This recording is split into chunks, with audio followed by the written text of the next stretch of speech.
Gas cylinder का जिस तरह से मारामारी हो रहा है। देखिए, गैस के लिए औरंगाबाद में इतना लाइन लगा हुआ है, इतने लोग। यही समृद्ध भारत है।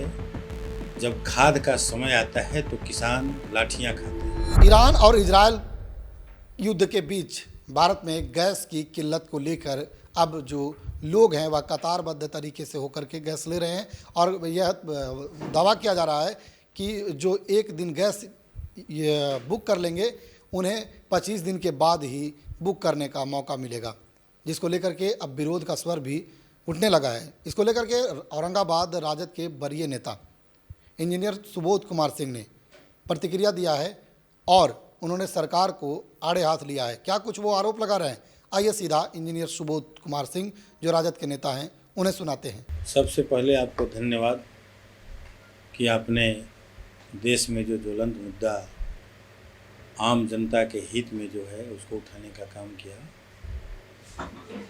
गैस सिलेंडर का जिस तरह से मारामारी हो रहा है, आम लोग लंबी लंबी कतार लगा के अपनी मजदूरी छोड़ के और गैस के लिए भटक रहे हैं। यही समृद्ध भारत है माननीय मोदी जी का। यही समृद्ध भारत है। जब खाद का समय आता है तो किसान लाठियां खाते हैं, उनको खाद नहीं मिल पाता, बेरोजगार नौजवानों को रोजगार नहीं मिल पाता। आज आप लोग भी जानते हैं कि जो कॉन्ट्रैक्टरी ठेकेदारी व्यवस्था थी उसकी हालत क्या है बिहार का। लोग काम करके और पैसे के लिए, एक एक पैसे के लिए तरस रहे हैं। यह सरकार गलत नीति इसका है, सोच गलत है। खास करके जो समाज के वंचित और पीड़ित वर्ग के लोग हैं, गैस सिलेंडर कौन यूज करता है?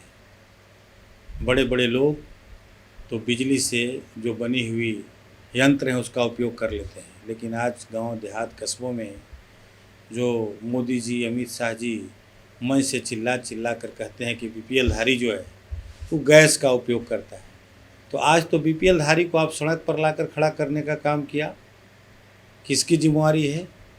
आप क्या कर रहे हैं? आम जनता का सवाल जब आएगा तो देखिएगा एक दूसरा मुद्दा चितरंजन जी ये छेड़ देंगे और जनता को गैस सिलेंडर की किल्लत से जो ध्यान है उसको भटकाने का काम करेंगे। ये कभी नहीं चाहते कि समाज का जो वंचित वर्ग है, जो शोषित वर्ग है, उसको राहत मिले। और जनता इनके झांसे में लगातार आ रही है। जब जब चुनाव आता है क्षणिक लाभ मिलता है, जैसे 10,000 रुपये का बंटवारा हुआ और बिहार की जनता इनके झांसे में आ गई और वोट देकर पूर्ण बहुमत की सरकार बनी। हॉर्स ट्रेडिंग की बात करते हैं। अभी राज्यसभा का चुनाव था, इनको मालूम था कि 205 विधायक नहीं है मेरे पास, 202 विधायक हैं। किसके बल पर, किसके आधार पर आपने 5वां उम्मीदवार दिया, जबकि विपक्ष के पास 41 विधायकों की संख्या है? तो यह साबित हो गया कि आप भ्रष्टाचार को बढ़ावा दे रहे हैं, हॉर्स ट्रेडिंग का बढ़ावा दे रहे हैं। नहीं तो 5वां उम्मीदवार विपक्ष के लिए आप छोड़ देते। जब आपकी संख्या बल नहीं थी तो आप संख्या बल किसी न किसी रूप में लाइएगा, दबाव में, सीबीआई, ईडी, चाहे पैसे के बल पर। आखिर यह हॉर्स ट्रेडिंग का बढ़ावा कौन देगा? क्यों आपने 5वां उम्मीदवार देकर और कटघरे में खड़ा किया? लेकिन यह बिहार है, बिहार यहाँ आंदोलन की धरती रही है और देश में जब जब परिवर्तन हुआ है तो बिहार से हुआ है। और निश्चित रूप से जो आज हमारे देश के हालात हैं, बिहार के हालात हैं, बद से बदतर स्थिति है और आने वाला दिन में जनता इनको जवाब